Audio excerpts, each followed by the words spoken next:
Hey there! Subscribe to my channel and also press this bell icon so you can get latest video notifications. And this is absolutely free. The test is in 4-part, Part 1, Part 2, Part 3, and Part 4. Now look at Part 1. Part 1. Questions 1 to 4. You will hear a talk about a museum. You should answer the questions as you listen because you will not hear the recording a second time. First, you have some time to look at questions 1 to 4.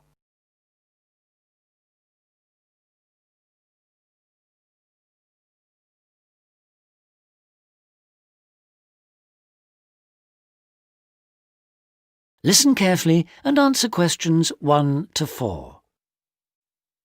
Welcome to the Museums UK audio series, a collection of downloadable audio files introducing the best of British museums.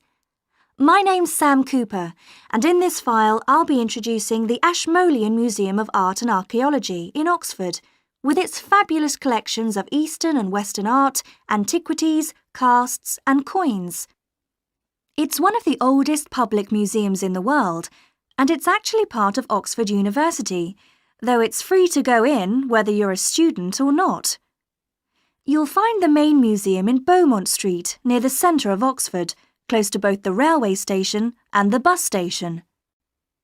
Opening hours for visitors are from 10 o'clock in the morning till 5 in the evening on Tuesdays to Saturdays, 12 to 5 on Sundays, and 10 to 7 on Thursdays in the summer months. It usually closes for 3 days over Christmas, a couple of days at New Year, and 3 days for the St Giles Fair in early September. You can take photos in the galleries, but only with handheld cameras and not using flash or lights, which can do serious harm to exhibits. Also, as long as you follow all the copyright regulations and you get permission from the staff on duty, you can ask for antiquities documents of less than 100 years in age to be photocopied at a cost of 5p per A4 sheet. Before you hear the rest of the conversation, you have some time to look at questions 5 to 10.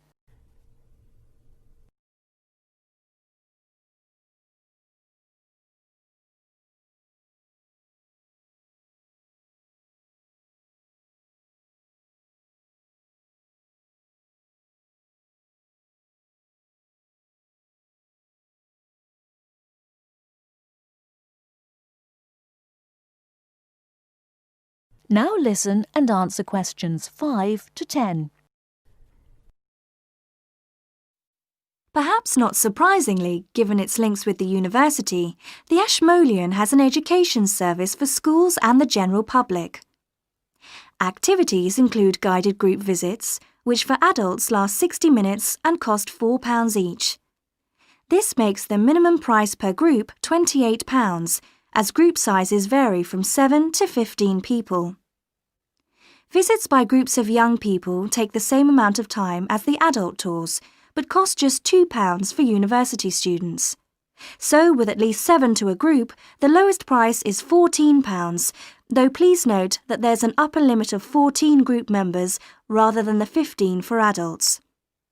For schools, there are visits to suit all age groups, and for the most popular ones, such as those to see the Greek and Egyptian collections, it's best to book a term in advance. Tours last 50 minutes, starting at 10:15, 11:30 and 1:15, with a maximum of 13 children per group. Now, if you're free in the middle of the day, why not go along to one of the 45-minute lunchtime talks? There's a really wide range of topics. On the 19th, for example, the subject is Greek mythology, and on the 20th, there's Celebration of India. Both begin at 1:15, the usual time for these talks, and they're held every Tuesday, Wednesday and Friday. Another regular feature, on Saturday mornings through to the afternoons, are the workshops. If you're interested in developing your own illustrative and artistic skills, these are for you. They're aimed at artists of varying levels of experience and are always led by practicing artists. Running for 6 hours from 10 o'clock, this is wonderful value at just £5, including basic materials, and also a decent cup of coffee. That is the end of part 1. You now have half a minute to check your answers.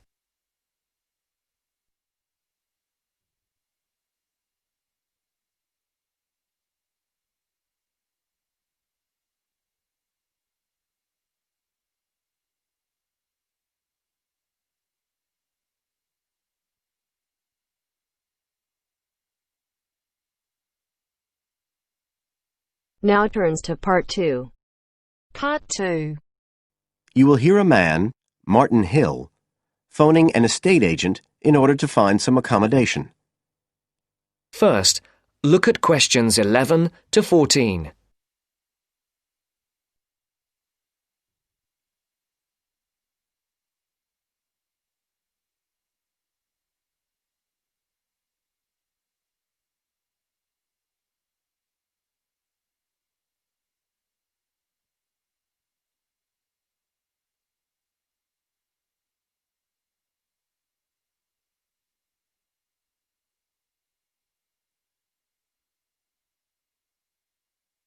Listen carefully.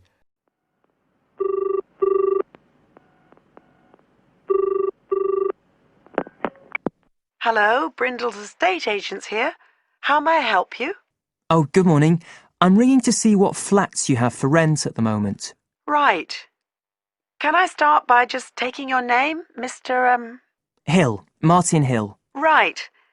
And are you looking for a flat for yourself or, a family, perhaps? Well, it's for 3 of us, myself and 2 friends. We're going to share together. I see. What about employment? Are you all students? Oh, no, we've all got full-time jobs. 2 of us work in the central bank, that's Chris and me, and Phil, that's the other one, is working for Hallam Cars, you know, at the factory about 2 miles out of town. I'll put you down as young professionals then. And I suppose you'll be looking for somewhere with 3 bedrooms? Yeah, at least 3. But actually, we'd rather have a 4th room as well, if we can afford it, for friends staying over and stuff.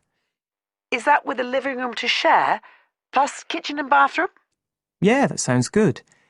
But we must have a bathroom with a shower. We don't mind about having a bath, but the shower's crucial. OK, I'll just key that in. And are you interested in any particular area? Well, the city centre would be good for me and Chris, so that's our first preference. But we'd consider anything in the west suburbs as well, really. Actually, for Phil, that'd be better, but he knows he's outnumbered. But we aren't interested in the north or the east of the city. OK, I'm just getting up all the flats on our books. Before the broadcast continues, look at questions 15 to 20.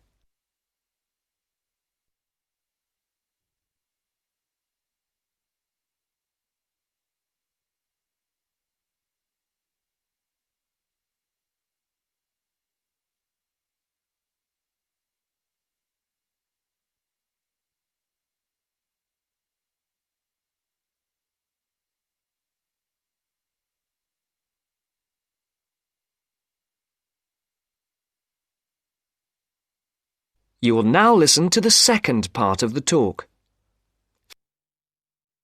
Just looking at this list here, I'm afraid there are only 2 that might interest you. Do you want the details? OK, let me just grab a pen and some paper. Fire away. This first one I'm looking at is in Bridge Street and very close to the bus station. It's not often that flats in that area come up for rent. This one's got 3 bedrooms, a bathroom and kitchen, of course, and a very big living room. That sounds a good size for you. So what about the rent? How much is it a month? The good news is that it's only £450 a month. Rents in that area usually reach up to £650 a month, but the landlord obviously wants to get a tenant quickly. Yeah, it sounds like a bit of a bargain. What about transport for Phil? Well, there'll be plenty of buses, so no problem for him to use public transport. But unfortunately there isn't a shower in the flat. And that location is likely to be noisy, of course. OK. What about the other place? Let's see. Oh, yes. Well, this one is in a really nice location, on Hills Avenue. I'm sure you know it. This looks like something a bit special. It's got 4 big bedrooms and, there's a big living room. And, oh, this'll be good for you, a dining room. It sounds enormous, doesn't it? Yeah, it sounds great. That whole area is being developed, and the flat's very modern, which I'm sure you'll like. It's got good facilities, including your shower. And of course it's going to be quiet, especially compared with the other place. Better and better. But I'll bet it's expensive, especially if it's in that trendy area beside the park. I'm afraid so. They're asking £800 a month for it. Whoa, it sounds a lot more than we can afford. Well, maybe you could get somebody else to move in too. I'll tell you what. Give me your address and I can send you all the details and photos. And you can see whether these two are worth a visit. Thanks, that would be really helpful. My address is flat 5. That is the end of part 2. You now have half a minute to check your answers.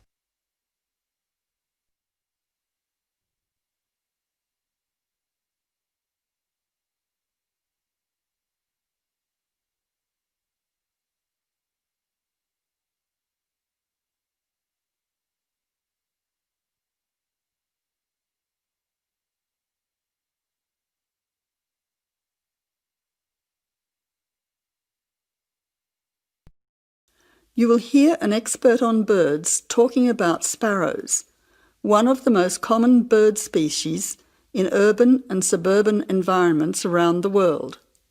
The expert discusses some possible causes for their declining numbers. First, you have some time to look at questions 21 to 26.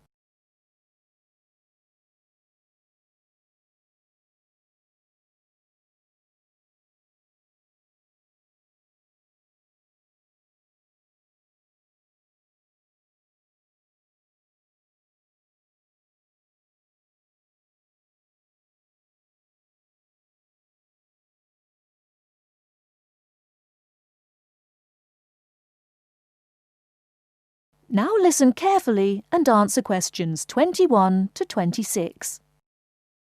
Some people dislike sparrows and see them as annoying pests in their neighbourhood. Others see them as an interesting part of the urban environment. Love them or hate them, it could be that the familiar scene of these birds flying, hopping and chirping in our city streets will soon become a thing of the past.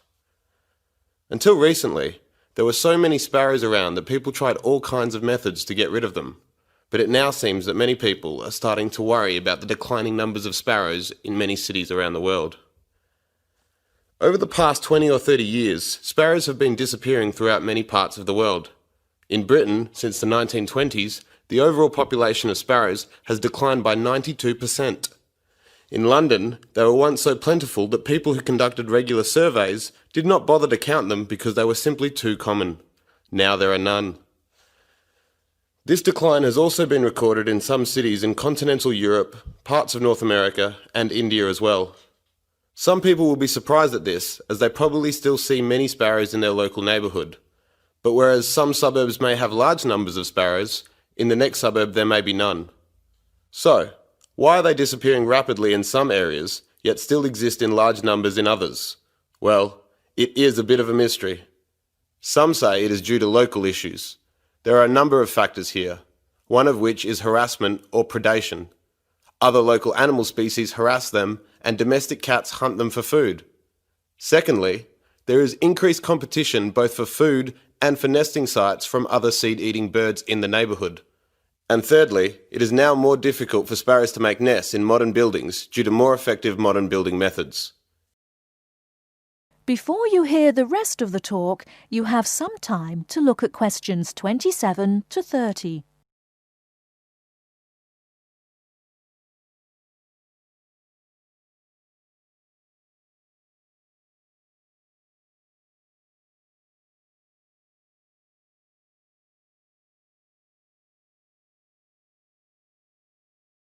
Now listen and answer questions 27 to 30. Recent studies suggest that another reason may be related to a problem with the breeding success of the sparrows. Although they continue to breed, the young nestlings keep dying. These deaths have been linked to a lack of insects, such as aphids. This decrease in the availability of insects, it is believed, then causes the young nestlings to die of starvation or dehydration. It seems that there is a growing worldwide shortage of insects, and our modern urban lifestyle with the increasing use of motor vehicles is being blamed for it. It is suggested that the carcinogenic chemicals released into the atmosphere by unleaded car exhaust fumes is having an impact on insect numbers. Another theory, which is thought to be affecting sparrow numbers, is connected to our technological advancement.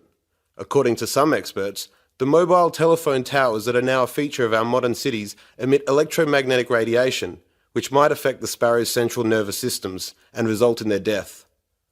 The evidence is only circumstantial, and sparrows still continue to thrive in some major cities. However, it is interesting to note that in the 1990s, the use of mobile phones and unleaded petrol skyrocketed, and both coincide with the period of the sparrows' declining numbers in many modern cities. That is the end of part 3. You now have half a minute to check your answers.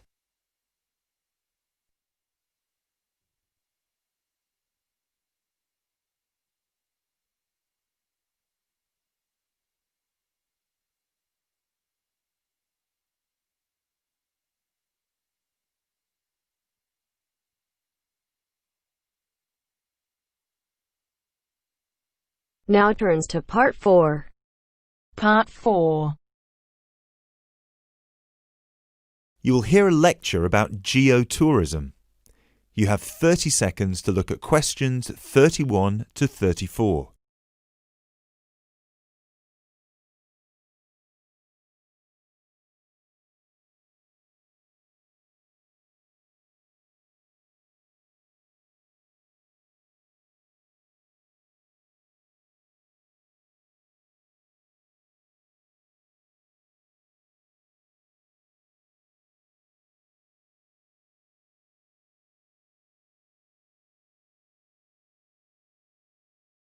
Now, I'd like to move on to talk about something called geotourism. Geotourism is very basically leveraging the benefits of tourism for local communities. I would just like to give you a couple of statistics which are very illustrative of the current situation with regard to young travellers and international tourism. Firstly, tourism has an impact on more people worldwide than any other industry. Indeed, it has an impact on 1 in every 2 people, either directly or indirectly. The second statistic is that in global tourism, there is a 97% economic leakage. This means that if you spend £100 on going on holiday, normally only £3 of that money will actually reach the people who are giving you the services and the accommodation, for example, in the destination. If you put these two figures together, you can understand why some of the regions of the world which have very high levels of tourism still have very high levels of poverty and huge developmental challenges. These countries have this massive industry demanding a huge number of services, but they are not seeing a fair reward for these services. Geotourism is about changing this.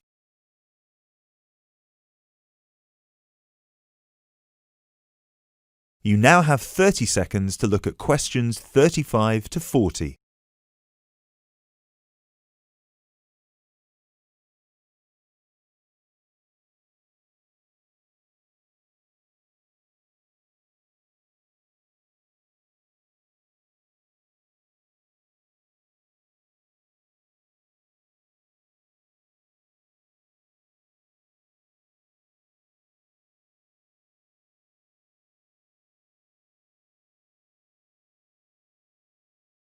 Projects are now being developed with financial organisations such as the World Bank. One of these involves developing a technology platform which is bringing grassroots travel products such as hotels, locally owned hotels, not global chains, very locally owned tour operators to the international travel market, therefore avoiding the middlemen. These middlemen often cut them out of the market completely or just make their business unsustainable. Another way that geotourism can be promoted is through the niche travel market of volunteering. These days, a significant number of older teenagers want to spend a gap year, either between school and university or university and employment. Often, these people want to spend some or all of their year volunteering, but they either don't have the money or don't feel inclined to pay the main volunteering organisation businesses the fee they require, which can be as high as £3,500. What they are looking for is an organisation who can connect them with people on the ground, who can suggest worthwhile local projects. So, this is a real win-win scenario. The organisers charge a small flat fee, which then goes to the local contact. Thus, the local contact gets a very good commission just for one customer. The customer is also saving a large amount of money and time, both of which they can give to the projects they end up working on. There is still quite a long way to go before poverty in the most popular of tourist areas is eradicated, but a focus on this type of geotourism could provide an answer.